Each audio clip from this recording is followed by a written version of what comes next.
Alright, I'd like to talk a little bit about preventative maintenance. And when you have $60,000 of motors back here, I mean, these motors are running $33,000 a piece with really rough conditions on them. I mean, today's beautiful, but these motors, they get put through their paces.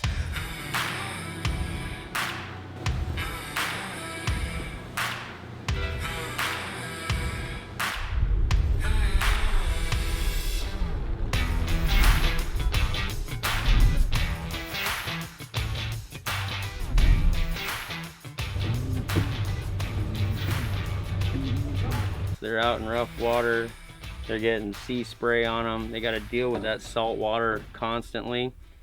And I also have to deal with storing them, so they get about 4 months of hard abuse, and then they go to my shop. And service and preventative maintenance is key. So I really like to do any kind of preventative maintenance I can do. This product right here is phenomenal. I take a brand new motor and I hose this whole, I'll use a whole can almost on this power head. I'll get it warmed up one day out here in the water or at home on a pair of hose mufflers and hose muffs, and I will spray this whole engine down. It doesn't have to be running, it can be running. I like to turn mine off. Doesn't matter if you're hitting electronics or anything, this stuff is the bomb.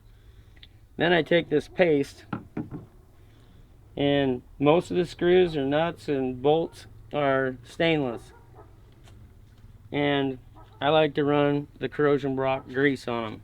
And I take a small paintbrush and I paint every screw, every spring, every working mechanism I can find after I've hosed it down.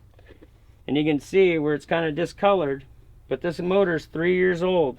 The grease is discolored a little bit from sitting, but every moving part, all my shift linkages, everything are goobered up, and I've got a fine coat of this on it.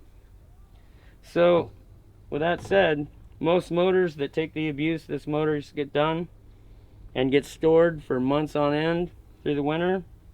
A lot of these nuts and bolts and screws would already have a good scaly rust on them, and when you try to work on them, it's a pain in the butt, and it just looks bad on the motor.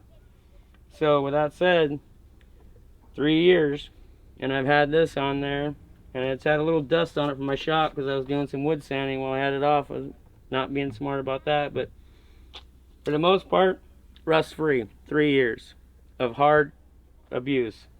So if you want a little preventative maintenance, this stuff, I can't say enough about it. Corrosion block spray, I use it on my fishing reels, I use it on my downrigger bearings, I use it on a lot of stuff. Anything you're going to be around the salt water, I highly recommend you pick up this product in both the spray and in the grease. Also, a good tip is batteries corrode tremendously. All your connections corrode. I've got 2 battery banks in here. I got ground bars. I spray them all down, all my terminals. I put a heavy paste over the top of them, keeps the salt water out, but it also gives them a protective barrier. And this stuff works phenomenal, guys. If you're having problems with corrosion on your batteries, trying to keep your motors looking good and clean, it might look a little messy with the grease, but any of these connections, these electrical connections, I take them off, I hose them down inside the connection and plug them back in. You can take it apart 10 years from now. I mean, I had my last motor before I went to twins, 15 years old, pull the connections apart, 0 corrosion. It's a proven product. Check it out, try it, I'm sure you'll like it. If you guys like this, please share it with friends. Check out my other videos. Please subscribe. Throw me a comment. Stay safe out on the water. Know where your meat comes from and whack 'em, stack 'em.